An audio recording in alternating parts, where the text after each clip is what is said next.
یہ غلام مصطفیٰ بننے، تم انجینئر چھوٹے بنو یا بڑے بنو، اس پہ تمہاری کامیابی کا دار و مدار نہیں ہے۔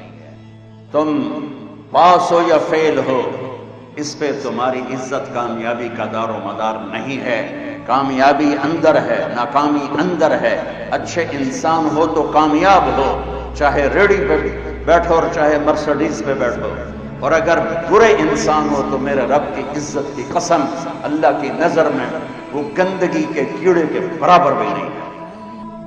اللہ کی بارگاہ میں وہ بڑا ہے جو اپنی صفات میں بڑا ہے، جو غلام مصطفیٰ ہے۔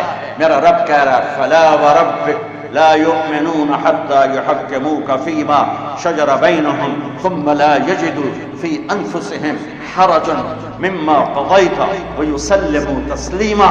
میرے محبوب آپ یو اے ٹی والوں کو بتا دیں، میں بتا رہا ہوں ان کی طرف سے کہ اس وقت تک کوئی مرد عورت کامیاب نہیں ہو سکتا جب تک غلام مصطفیٰ بن کے نہ دکھائے، جب تک اپنی زندگی میں نبی پاک صلی اللہ علیہ وسلم کی اداؤں کو، طریقوں کو اور آپ کے اخلاق کو، کردار کو جب تک وہ اپنائے گا نہیں، اللہ کی نظروں کو نہیں بھائے گا۔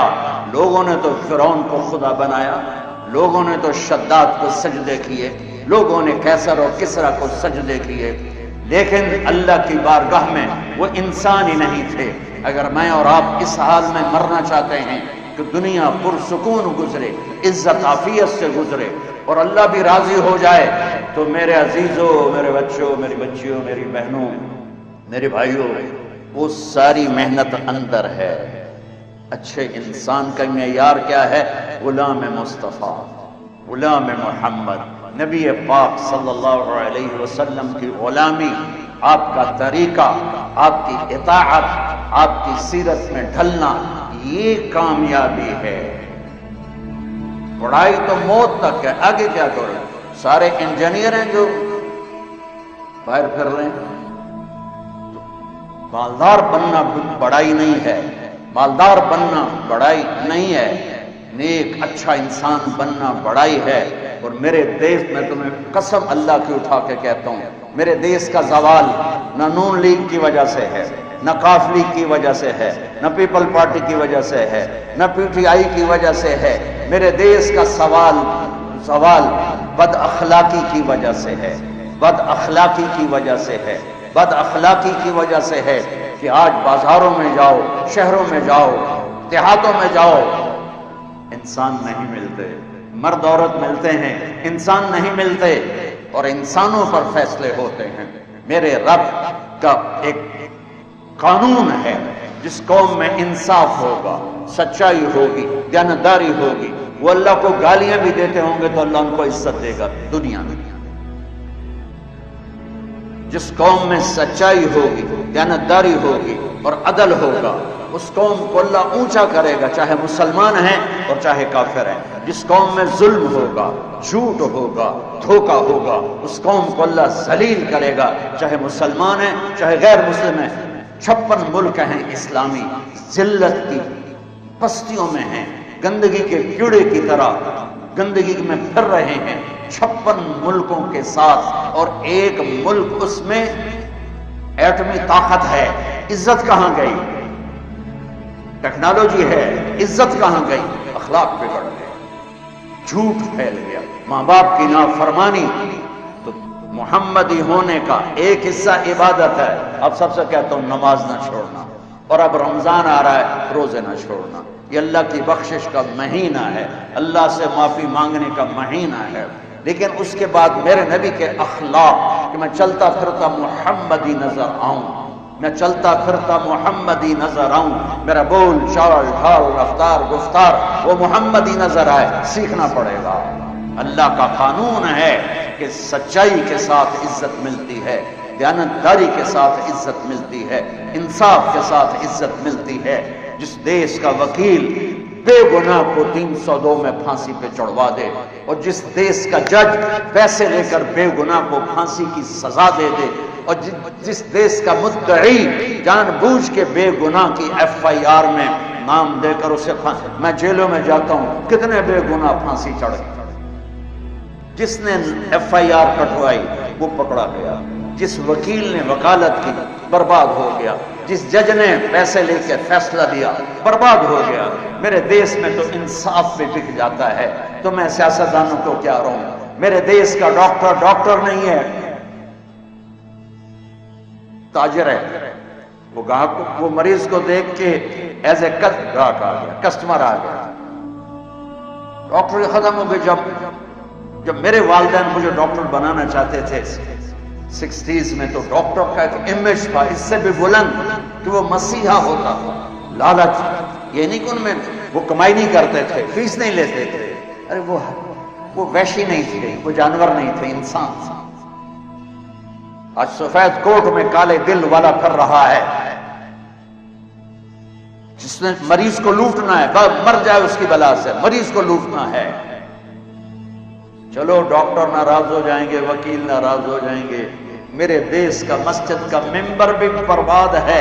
ایسے خطیب بیٹھے ہیں جو امت کو تباہ و برباد کر رہے ہیں، انہیں امت پنے سے نکال کر انہیں فرقوں میں بانٹ رہے ہیں، ان میں نفرت کی آگ بھڑکا رہے ہیں، ان کو ایک دوسرے کے دست و گریباں کر رہے ہیں، ان کو مارنے مرنے تک پہنچا رہے ہیں۔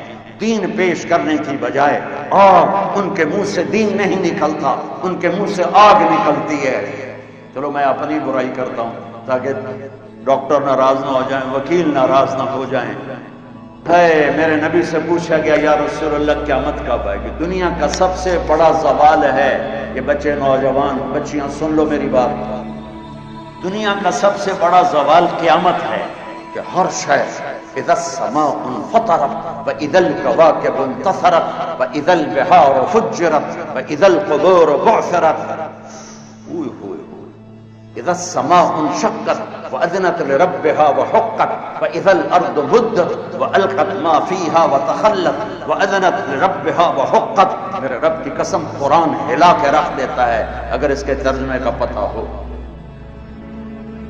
اذا الشمس كورت واذا النجوم انكدرت واذا الجبال سجرت واذا العشار عطلت واذا الوحوش حشرت واذا البحار سجرت واذا النفوس زوجت واذا الموءودة سئلت بأي ذنب قتلت واذا الصحف نشرت واذا السماء كشطت واذا الجحيم سعرت واذا الجنة أزلفت علمت نفس ما أحضرت۔ قیامت اس کائنات کا سب سے بڑا زوال ہے کہ اللہ زیر و زبر کر دے گا پوری کائنات۔ کیسے ہے؟ سنو اپنے نبی کی زبان، یا رسول اللہ متی تقوم الساعۃ، قیامت کب آئے گی؟ تو میرے نبی نے ارشاد فرمایا اللہ کو پتہ ہے۔ پوچھنے والے نے کہا یا رسول اللہ کوئی نشانی؟ بیٹیاں سن لیں غور سے، بیٹے بھی، یا رسول اللہ کوئی نشانی؟ تو میرے نبی نے کہا ان تلد الامۃ ربتها، بہت سی ماؤں کا دل دکھے گا۔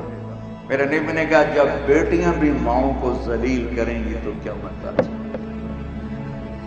بیٹے نہیں کہا، بیٹے تو کرتے ہی رہتے ہیں، لیکن جب بیٹیاں بھی بدتمیز ہو جائیں گی اور ماؤں کے سینے میں تیر مارے گی تانے کے طنز کے، میرے رب کہتے جب دنیا سے اسلام مٹ جائے گا اور قیامت آئے گی، اور جب سب زنا شراب پھیل جائے گا قیامت آئے گی، یا رسول اللہ کروڑوں درود و سلام آپ پر، آپ کہہ رہے ہیں سن رہی ہو یہ چیز ہے، تمہاری مائیں بھی بیٹھی نظر آ رہی، جب بچیاں ماؤں کو ذلیل کریں گی تو قیامت آ جائے گی، کہ جب بد اخلاقی آئے گی تو قیامت آئے گی، جب بد اخلاقی آئے گی تو بگاڑ آئے گا۔ ریڑھی والا جو گندے سے بیچ رہا ہے وہ سمجھتا ہے میں صرف اپنے پیسے بنا رہا ہوں، ارے پورے ملک کو آگ لگے، آپ صرف سیاستدانوں کے پیچھے پڑے ہوئے ہیں۔ ارے میرے بھائیو، میں ایک دفعہ صبح نماز کے بعد واک کے لیے نکلا، واپس آ رہا تھا، مجھے ایک بڑے میاں نظر آئے ریڑھی پر کھڑے، سفید داڑھی سفید پگڑی۔ ریڑھی والے عام طور پہ ایسے نہیں ہوتے ہیں نا، تو میرے دور سے وہ نظروں میں جچ گئے، جب میں ان کے قریب سے گزرا تو میں نے ان کو یوں دیکھا، ویسے بھی مجھے اچھے لگ رہے تھے، سفید لمبی داڑھی سفید پگڑی، تو میں نے دیکھا وہ یوں کھڑے تھے ایسے، یہاں ایک ہاتھ رکھا ہوا تھا اور ایک ہاتھ انہوں نے وہ پیٹی پہ رکھا تھا ایسے، اور روئے جا رہے، ایسے آنسو گر رہے تھے جیسے برسات کی۔ اس نے میرے سامنے سیبوں کی ریڑھی ایسے پلٹ دی، سارے سیب ریڑھی پر بکھر گئے، اوپر کی لیئر سیب ٹھیک تھے، نیچے سارے ادھ گلے تھے۔ کوئٹہ سے سیب آیا، یہ پیٹی لگانے والا ایک ادنا مزدور اور اس باغ کا خریدنے والا ایک میڈیوکر اور اس کا بیچنے والا بھی ایک متوسط، کوئی وزیر اعظم نہیں کر رہا، وزیر اعلیٰ نہیں کر رہا، کوئی 22 گریڈ کا سیکٹری نہیں کر رہا ہے، لیکن اس نے کس کو جا کے ہٹ کیا کہ ایک نیک شریف غریب آدمی کا سینہ چیر دیا اور اس کے آنسو یوں کر کے کہنے۔ میں نے یہ قصہ ہزاروں دفعہ سنا ہے اور ہر دفعہ میرے سامنے اس کا چہرہ آتا ہے، میرے آنسو آ جاتا ہے۔ کہنے لگا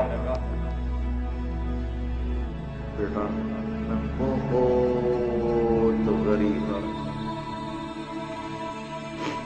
اس کی بہت نے ایسے مجھے چیر دیا، برا نہ، پانچوں انگلیاں برابر ہیں، بڑے اعلیٰ وکیل بیٹھے ہیں، بڑے اعلیٰ جج بیٹھے ہیں، بڑے اعلیٰ ڈاکٹر بیٹھے ہیں، بڑے اعلیٰ علماء بیٹھے ہیں، بڑے اعلیٰ مزدور بیٹھے ہیں، لیکن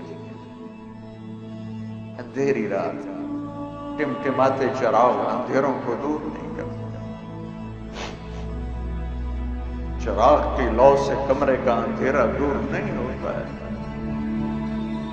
مائیں سینہ کلیجے جلوا کے بیٹھے ہیں، باپ اپنی اولاد سے عزتیں گنوا کے بیٹھے ہیں، بازار کے تاجر جھوٹ کو تجارت بنا کے بیٹھے، دھوکے کو، فراڈ کو ملا۔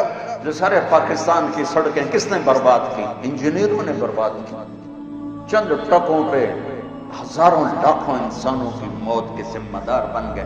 یہ کیسے اللہ کو منہ دکھائیں؟ کس طرح قبر میں جائیں گے؟ ان کا ضمیر انہیں سونے نہیں دیتا۔ حلال کا کھانے والا بھوکا بھی سوئے تو نیند آتی ہے، اور حرام کا کھانے والا گولیاں نہ کھائے تو سو نہیں سکتا ہے۔ تم میری اولاد بیٹھے ہو، میں جذباتی ہو گیا ہوں۔ جو دکھ ہے کہ میرے دین کا ممبر بھی دینی پیش بہت کم،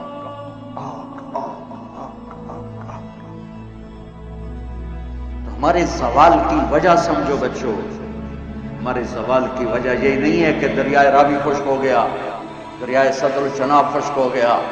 ہمارے زوال کی وجہ یہ نہیں ہے کہ ہمارے حکمران کرپٹ ہو گئے۔ اللہ ایسا نہیں ہے کہ حکمرانوں کی وجہ سے سب کو تباہ کر دے۔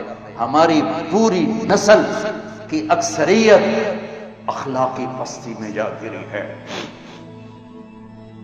اپنے نبی والے اخلاق اپناؤ، سچ بولو، کبھی جھوٹ نہ بولنا، کسی کو دھوکہ نہ دینا، کسی پہ زیادتی نہ کرنا، پھر دیکھنا اللہ آپ کو۔ اگر میری قوم کا 33 نمبر ہوتا ہے نا، پاس نمبر 33 نمبر، 33% طبقہ بھی یہاں اس پہ آ جائے تو اللہ میرے ملک کی تقدیر بدل دے گا۔